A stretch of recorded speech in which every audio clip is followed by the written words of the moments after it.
And welcome to another edition of the Nerdy Agent Podcast Business Tip of the Week. Business tips. It's the time we talk about business tips. That was so good. This week, we're going to talk about why you shouldn't be relying on buyer's agents to provide feedback on your listings. Controversial. Josh just said he is fired up. I want to hear what he has to say to start. One of my biggest pet peeves in real estate, and if people are listening to this and they feel differently, like let's discuss this, because I've actually got after people, or we've gotten after it on Facebook before. I hate when listing agents complain that they don't receive feedback from buyer's agents. I hate it. I put the house on the market. Why won't you tell me what you think of it? Why can't people spend 15 seconds to give me feedback about this property? I've seen that so many times. I've heard that so many times. If I didn't give you any feedback, I didn't like it.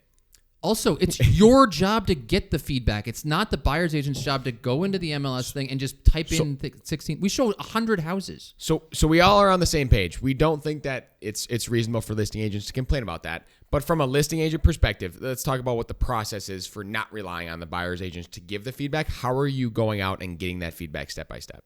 Every time, and this is funny because this never happens to me as a buyer's agent.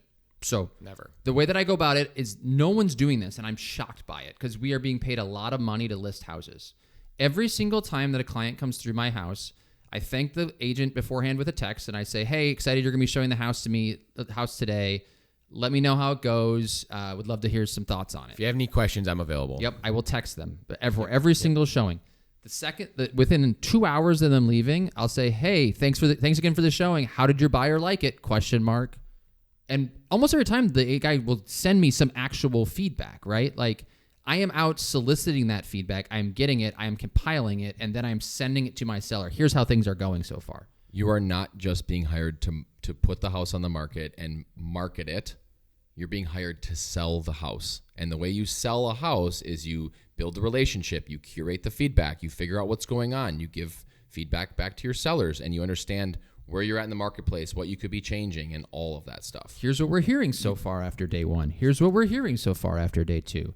But we're not hearing it because I sat around and waited for someone to fill out a form on my local MLS. I texted and called that agent to talk to them about it. Well, the reason I like that approach as well is I do personally believe that, we talk about not being a door opener when you're a buyer's agent, right? Yeah. Not just opening the door and going, "What do you think?" They say, and then you leave, right?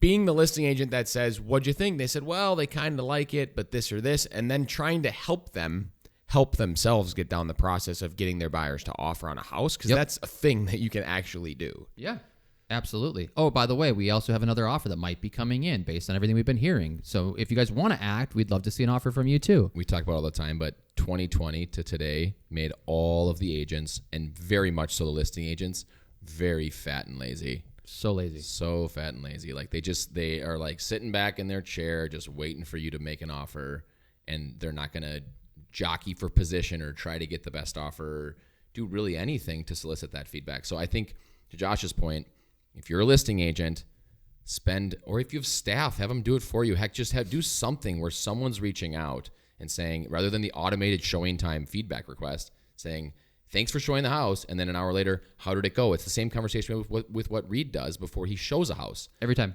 "Hey, I think my buyer's really going to like this house. What can I do to sell it to him?" Yep. Right? It's brilliant. I have one the other day from the buy side where I jockeyed for position. The seller only wants to show the house on Saturday. I said, "We have to see it today." I got there. The agent had to be there to show the house. He told my buyers in person, "AJ really hustled this down for you. Nobody else is getting to see this house until Wednesday.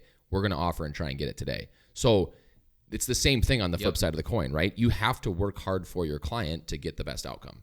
Yeah. We do a whole separate pod about like why you as a buyer's agent shouldn't sit back and have them just send you houses on Zillow they think are cute. Like you should be finding the houses for them. Like what are they paying you for? So, but yeah, this one specifically, because I hear this all the time. Like no one leaves feedback anymore. Can't you just spend 5 seconds leaving feedback? I'm like, go get the darn feedback for your sellers because that's your job. That's what they're paying you for.